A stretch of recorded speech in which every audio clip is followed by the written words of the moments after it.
comment la femme noire est considérée aujourd'hui encore dans l'imaginaire collectif occidental. Aux âmes sensibles, je déconseille vivement de visionner cette vidéo parce que si vous n'avez pas la maturité de la regarder avec des considérations socio-historiques et psychosociales, vous allez avoir beaucoup de mal. Alors le but de cette vidéo n'est évidemment pas de dénigrer nos magnifiques sœurs noires ou encore moins de les catégoriser selon leur carnation ou selon leurs traits physiques. Le but de cette vidéo, c'est de démasquer les mécanismes de manipulation par lesquels les sociétés occidentales tentent de nous faire accepter un phénotype de femme noire bien précis. On peut dire que depuis l'Antiquité, même si le phénomène s'est amplifié depuis le XVIe siècle, les hommes occidentaux ont toujours eu un regard non seulement de fascination, mais aussi de répulsion vis-à-vis de la femme noire. Et quand ils vont se mettre à catégoriser la beauté de la femme noire, malheureusement, beaucoup d'illustres personnages de l'histoire de l'Afrique vont tomber dans ce piège. C'est le cas du grand Senghor. Léopold Sédar Senghor, pourtant un grand chantre de la négritude, va écrire dans la préface d'un livre qui prône la nudité de la femme noire ceci: l'envoûtement qu'exerce la beauté noire est plus que jamais un phénomène des temps modernes. La femme dont on admire les photographies ici, c'est la femme de la région soudano-sahélienne, les Peuls, Malinké, femmes Maasai, Touareg. Or, c'est parmi les femmes de ces ethnies qu'on trouve les plus belles.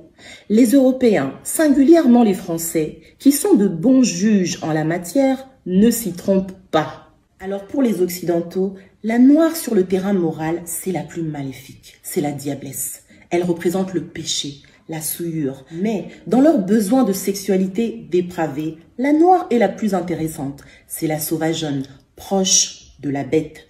Son appétit sexuel est incontrôlable.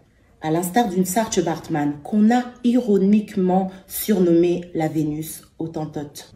Il faut savoir aussi que la femme noire est assimilée au grand singe anthropoïde. Et d'ailleurs, les récits de copulation de femmes noires ou d'hommes noirs avec des bêtes sauvages sont légion dans la littérature occidentale. Et cette pensée n'est pas tout à fait morte, puisqu'au XXe siècle, on va attribuer le sida à l'Afrique. Et d'ailleurs, cela sera affirmé par l'auteur René Sabatier. Le sida est né parce qu'il y a eu copulation entre l'Africain et le singe. Vous allez voir que ces perceptions très néfastes de la femme noire ne sont pas du tout concernées par le troisième type, c'est-à-dire la femme Peul.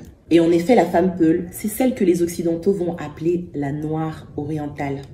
Alors la noire orientale a beau avoir une carnation parfois encore plus foncée que la mulâtresse, mais il n'en demeure pas moins qu'elle a des traits qui ressemblent fort aux traits caucasiens. D'ailleurs, en menant une étude sur la perception de la femme noire et de la femme Peul, l'Institut de psychologie de l'Université de Paris 5 va faire cette déclaration. Au-delà de la coloration dermique, la morphologie constitue donc un critère de catégorisation raciale dont l'importance doit être prise en compte par le chercheur. Donc en fait, selon les Occidentaux, pour déterminer une belle femme noire, il ne suffit pas de regarder à sa carnation. Ce qui les intéresse surtout, ce sont les traits et le physique. Plus ces traits se rapprochent du phénotype occidental, à savoir caucasien, plus la beauté de la femme noire est acceptable. D'ailleurs, ils vont prétendre que la femme Peul vient d'une race égyptienne qu'on appelle la race rouge. L'historien français Jules Michelet, d'ailleurs considéré comme le père de l'histoire de la France, va déclarer ceci: la révélation de l'Afrique par la race rouge d'Égypte, c'est le règne de la grande Isis, la vraie femme noire, au nez fin, aux lèvres minces. Donc c'est cette femme aux traits du visage fin, au physique longiligne qui s'oppose mais totalement à la femme africaine bien en forme. Est-ce que vous n'avez pas remarqué que c'est ce type de femme qui est surtout prisée dans les catwalks du monde? Mes frères, mes sœurs, sortons de ces stéréotypes. Parce qu'il faut savoir que dans notre paradigme africain, avant d'être une enveloppe corporelle, avant d'être des formes, avant d'être un physique, des traits, la femme noire, c'est surtout une entité. C'est surtout un être sacré. C'est son essence qui intéresse plutôt que son aspect physique. Et c'est surtout cela que nous devons inculquer à nos futures générations. La femme noire reste belle sous toutes ses formes et surtout sacrée.